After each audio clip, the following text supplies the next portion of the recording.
What is good, Ninja? OJ over here from PlayerEssence, and welcome to the PE Nintendo Switch and Gaming News video. Today, we have some awesome information for you guys. Like always, let's go ahead and get right into it. Ubisoft has detailed Rayman Legends Definitive Edition's most recent patch. So, as you might be aware, there have been some recent performance issues on the Nintendo Switch. The team has been working hard to resolve the issues and will be making an update in the near future to combat them. We will have more information about the update and when it will happen very soon, where this topic will be updated to keep you all informed. Here are the patch notes. We appreciate your patience concerning performance issues that some of you might have encountered while playing Rayman Legends Definitive Edition on the Nintendo Switch. The latest patch, available for download now, reduces loading times between levels and fixes frame rate related issues as well. You should be gliding much more smoothly through the Glade of Dreams. So this is something that Ubisoft needed to fix. I guess they should have fixed it a little bit earlier. Rayman Legends Definitive Edition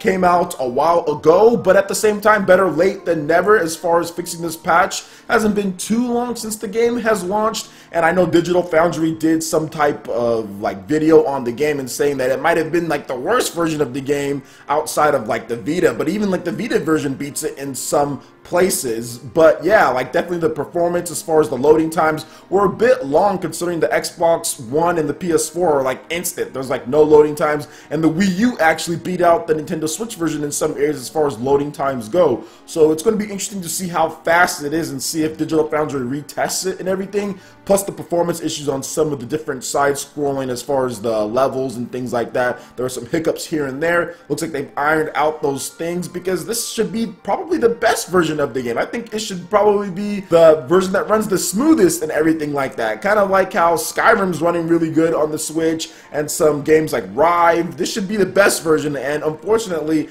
it's not. So hopefully this patch really fixes things up to make it better. I do feel that Rayman Legends would be a great game to play on the go. I'm actually waiting for a price drop. Once it gets down to an acceptable price, then I'll buy the game on the Nintendo Switch just so I can play it lying down in bed. But for any of you guys who have downloaded the patch, what do you guys think about it? Does it make the experience a lot better? Let me know in the comment section below. Alright, now getting into the next article here. Legrand Legacy is confirmed for the Nintendo Switch, but it's not due out till Q1 of 2019 at the earliest. So Legrand Legacy is a love letter to all-time favorite JRPGs with a fresh take on the classic turn-based combat. You are invited to explore a beautifully hand-drawn world riddled with curious creatures, devastating wars, and intriguing tales of personal redemption. Embark on an epic adventure in this sprawling fantasy universe and fight alongside the Fate-bounds to bring peace back to Legrand. But be careful who you trust. Everyone has a secret to hide. Now, this is cool that this game is coming to Nintendo Switch,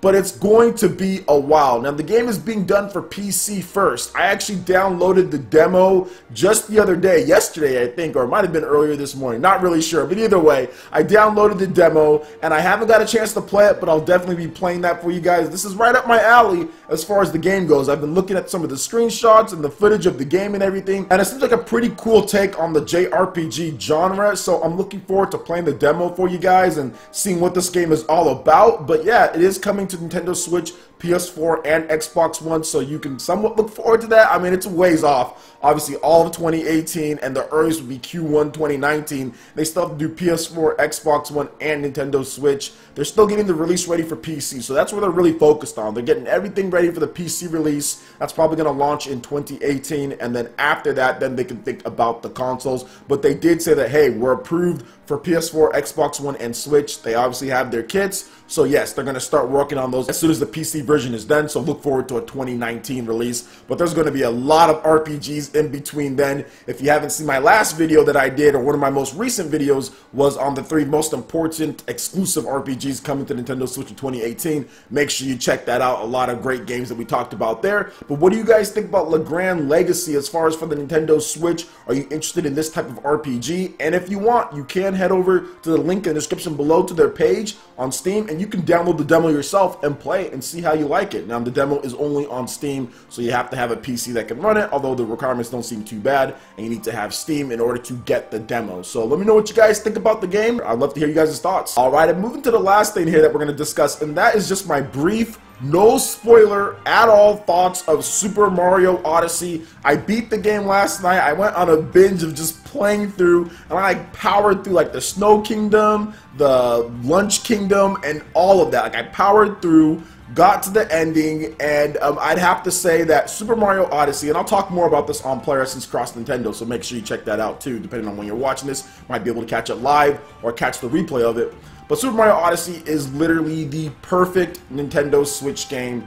I don't feel that there's much wrong with this game at all, and anything that is wrong, it's so insignificant and small that it doesn't even matter. This game literally has everything. This is my favorite 3D Mario game of all time. This beats Galaxy 1, this beats Galaxy 2, and I haven't even gotten anywhere near 100%ing. The stuff that you can do in this game, the types of jumps that you can pull off, the types of level design, all the different moons, the structure of it, how you go through and how you collect, how when you get a star or you get a moon or you get something in the game, it doesn't kick you out of the level. You know what I'm saying? Like, it doesn't kick you out. You're still there to explore. Now, it might take you back to the beginning once you get one of the major moons or once you get one of the major things in the game, but at the same time, it still lets you, like, travel to different places, so like you can warp to whatever place that you want to warp to.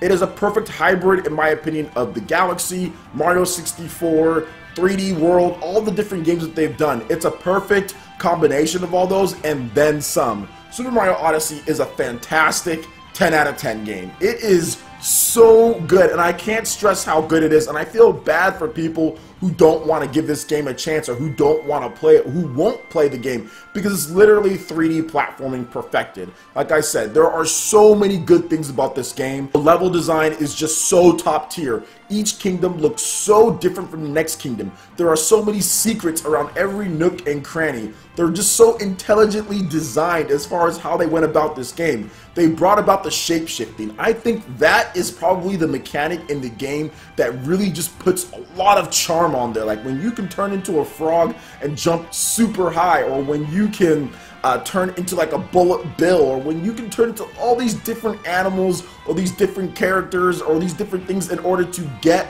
different moons and in order to progress through levels or get past a certain puzzle. It really just adds a level of charm that we saw in Super Mario Bros. 3, where you had the frog suit or you had the Hammer Bros and all that. Now that was a little bit different since you got to keep those, but at the same time in each level it works well for the design of the game as far as using that to get to a certain part or to get a certain power moon. You can turn into a Hammer Bros or a Fire Koopa or the one that flies. I mean, that is such a great mechanic in this game, and it really just makes it, to me, it pushes it over the edge as far as Galaxy, because Galaxy just didn't have that many different types of things that you can turn into in order to progress through levels. I mean, it was still great, don't get me wrong. I still love Super Mario Galaxy 2. I still think that's a top 10 game for me of all time, but Super Mario Odyssey has surpassed that. It surpassed Mario 64 to me, and there are just so many classic nods to the old school. There are so many classic touches that they did, whether it's Galaxy or other games.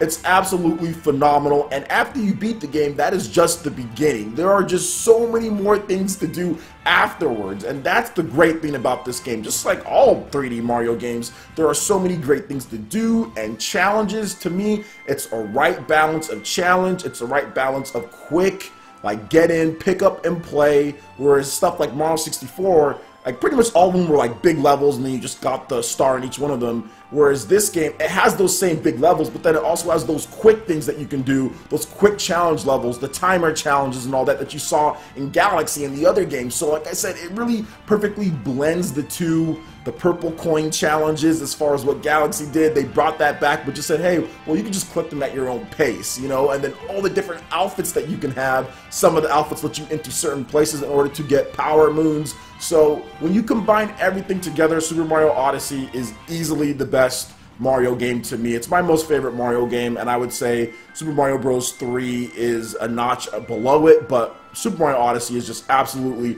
phenomenal. Being able to play the game anywhere you want, that's also, like, it's hard to use hardware as a point to a game being better, but the fact that you can play this game, this beautifully crafted game, anywhere that you want, you kind of have to just appreciate that when it comes to Nintendo Switch. So yes, it is beautiful, it is awesome. Go buy the game if you haven't already bought it. If you can, And yeah, I'm looking forward to seeing what they do next, but I still have a lot to do in Super Mario Odyssey, even after beating the game. So, what do you guys think about Super Mario Odyssey? Let me know your thoughts in the comment section below. Alright, Ninja, that wraps it up for this video here. Go ahead and check out the links in the description below. We've got Facebook, we've got Twitter. Go ahead and give us a like and a follow on our social media. Really helps us spread the content of PlayerEssence across the interwebs in addition to YouTube. Also, make sure you check out our Patreon page, pledge any tier, be entered to win some awesome prizes. Plus, we have Discord voice chat and prized eShop tournaments. And also, make sure you check out our brand new YouTube live gaming page and consider sponsoring PlayerEssence. When you do so, it works very much like Twitch, where you get custom emotes for the chat. It also gets you entered into my friends list to participate in tournaments. So check out the link in the description below and consider sponsoring PlayerEssence right here on YouTube Gaming Live. Also, make sure you hit that like button if you did like this video. Lets me know you guys want more content like this going forward in the future. And subscribe to PlayerEssence for the latest RPG, Japanese, and Nintendo gaming news. Thank you so much for watching, and we'll catch you for the next video. Peace.